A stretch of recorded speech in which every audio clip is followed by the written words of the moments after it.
Greetings once again, everybody. This is your friendly neighborhood movie fan with my second video on the subject of Christian apologetics. And instead of doing a long intro in the effort of keeping this video as close to 10 minutes as possible, I'm just going to jump into the second set of questions that are on my typewritten document, and I'm just going to read those off. So here we go, picking up from video 1.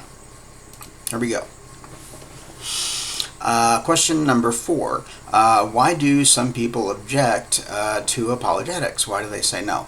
There's many reasons for various responses, refusals, but intellectually there's basically two common viewpoints when you break it all down. These responses often come from a mindset that's been misinformed, or they have no knowledge at all. So their primary claims become that practicing apologetics is either unnecessary or even sacrilegious. Even the most well-meaning folks, whether they're Christians or not, will say, well, God doesn't need you to defend him, or, you're wrong for adding to the Bible. And it's like, so, okay, well, that leads to question number 5, which is, what about making changes to Scripture?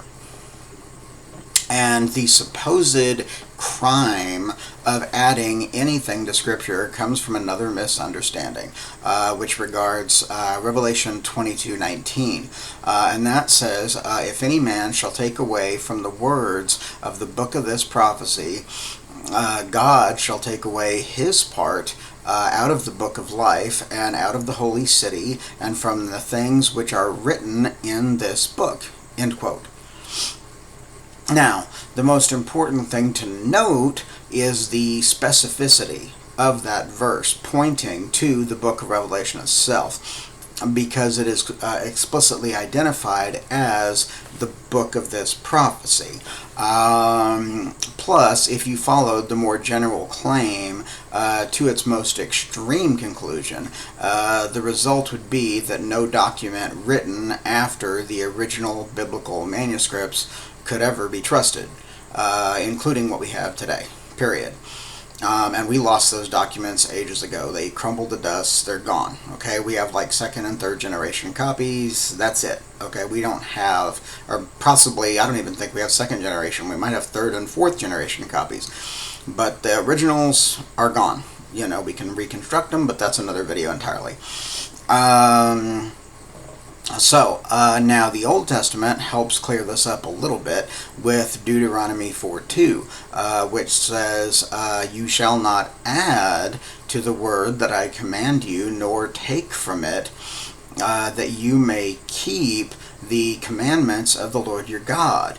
Well, at first glance, this seems like another broad command, but verse 7 in the same chapter, Deuteronomy 4:7, reveals the full context, and that says, teach them to your children and to their children after them.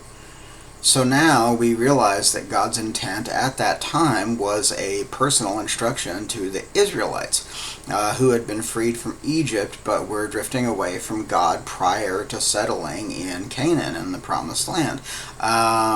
He never meant for it to be, at least according to my research, he never meant for it to be a strict absolute for everyone in terms of avoiding further clarification. And then number 6, question 6 would be, does our Creator need our help? Well, this gets a little bit tricky. Because, I've been asked this many different times before, and they say, God doesn't need you to make his case, God's smarter than you, why can't you just count on him, yada, yada, yada, yada, yada. It's not that I don't trust God, okay, but the fact of the matter is, we are his agents, and he created us that way. I mean, the bold, honest, simplistic answer to the question, does God need us to make his case, that implies that he requires anything external to validate or secure himself. To frame it another way, the question would be, does God need anything from anyone? Period. And simply put, the answer would be no. Because according to Scripture, Genesis 1:1 says that God is eternal, and Romans 11:35 says that God is self-sustaining.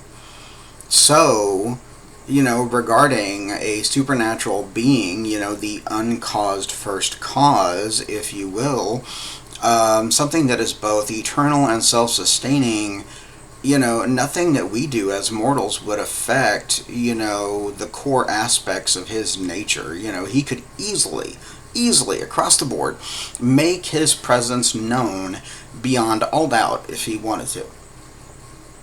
Okay, he can do that. Now, why doesn't he? Well, Exodus 33:20 records God as telling Moses, "You cannot see my face, for no one may see me and live." So evidently, the fullness of who God is cannot be witnessed by fallen, corrupt human beings. His glory would destroy us because we're fallen.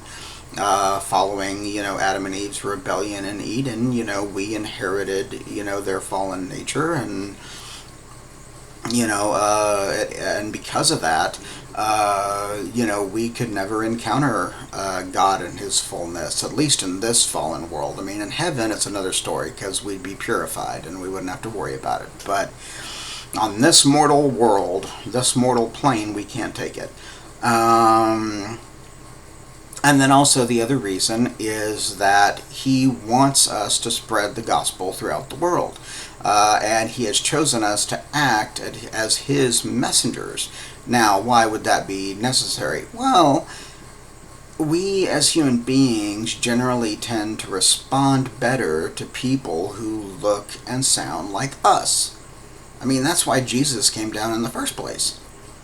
That is precisely why Jesus came down in the first place. I mean, if Jesus had come down as this, cosmic, supernatural entity, like something out of a Marvel comic book, nobody would have taken him seriously. And when he did come down as a flesh and blood human being, there were very few people who took him seriously to begin with. I mean, he had quite a few followers, but the Romans, most of them, they probably didn't follow him. The Sanhedrin hated his guts. So, he had his fair share of detractors.